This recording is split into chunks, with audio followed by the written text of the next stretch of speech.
So it's me again, and I'm here to record Harry Potter.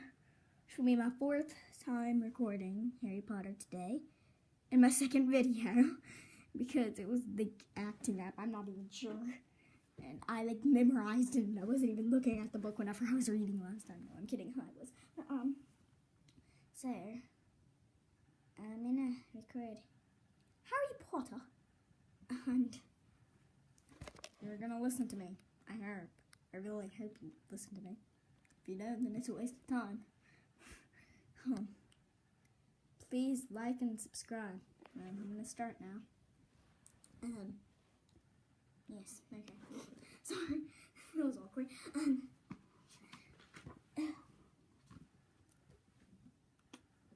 You see, I really do hope this works. Luckily, the last video did upload, and I did not cry, so I'm happy. Yay. Here we go. Famous for something he wouldn't even remember. Can't you see how much better off he'll be growing up away from all that until he's ready to take it?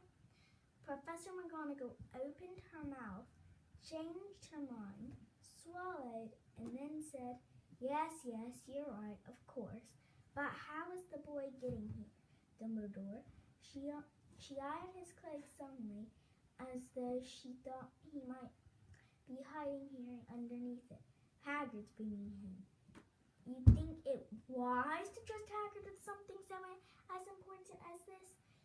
I would trust Hagrid with my life, said Dumbledore. I'm not saying his heart isn't in the right place, said Professor McGonagall grudgingly. But you can't pretend he's not careless. He does tend to. What was that? A low rumbling sound had broken the silence around them. It grew steadily louder. Okay, good. Story. It grew steadily louder as they looked up, and down the street for some sign of. I'm sorry, I'm reading my book. Listen. As they looked both up and down. Up. Oh wait, what? Sorry, I'm messing up.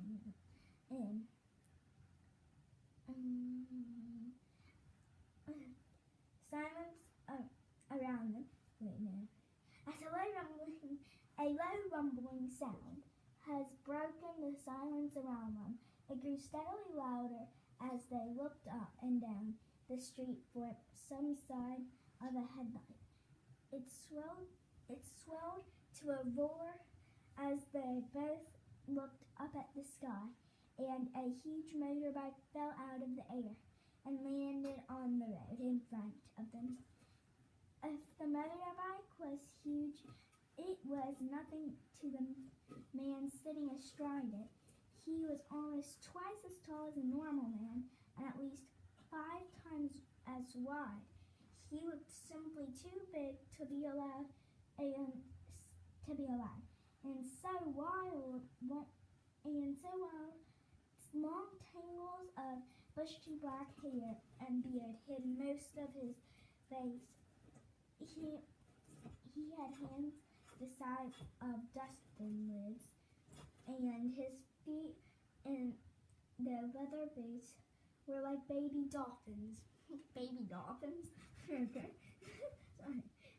And his vast muscular arms, he was holding a bundle of blankets. Hagrid, said Dumbledore, sounding relieved at last. And where did you get that motorbike?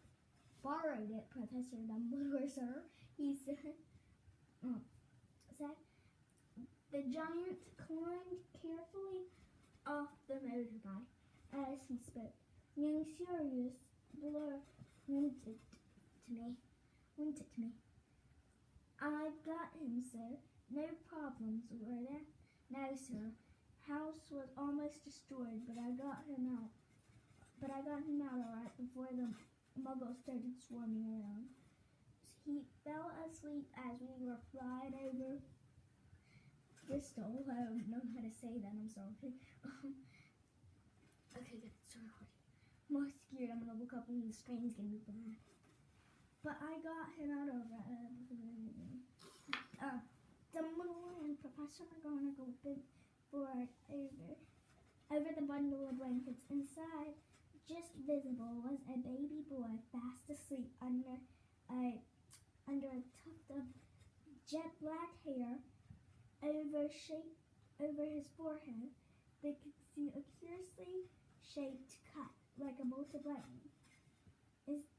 Is that weird? Whispered Professor McGonagall. Yes, said Dumbledore. He'll have that scar forever. Couldn't you do something about it, Dumbledore? Even if I could, I wouldn't. Scars can come in useful. I have one myself above my left knee, which is a perfect map of the London Underground. Well, give him here, Hagrid. We'd better get this over with. Dumbledore took Harry in his arms and turned towards the Dursleys' house.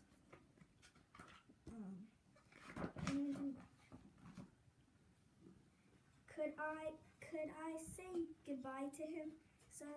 Asked Hagrid. He bent his great shaggy head over Harry and gave him what must have been a very scratchy, whiskery kiss. Then, suddenly, Hagrid let out a howl like a wounded dog. Shh, hissed Professor McGonagall. You'll wake the Muggles. Sorry, sobbed Hagrid, taking out a large spotted handkerchief and burying his face in it. But I can't stand it. Jake's dead and poor little Harry off to live with the Muggles. Yes, it's all very sad, but get a grip on yourself, Hagrid, or we'll be found, Professor McGonagall whispered, patting Hagrid gingerly on the arm as Dumbledore stepped over the low garden wall and walked to the front door. Okay, yeah, don't you read the balloon?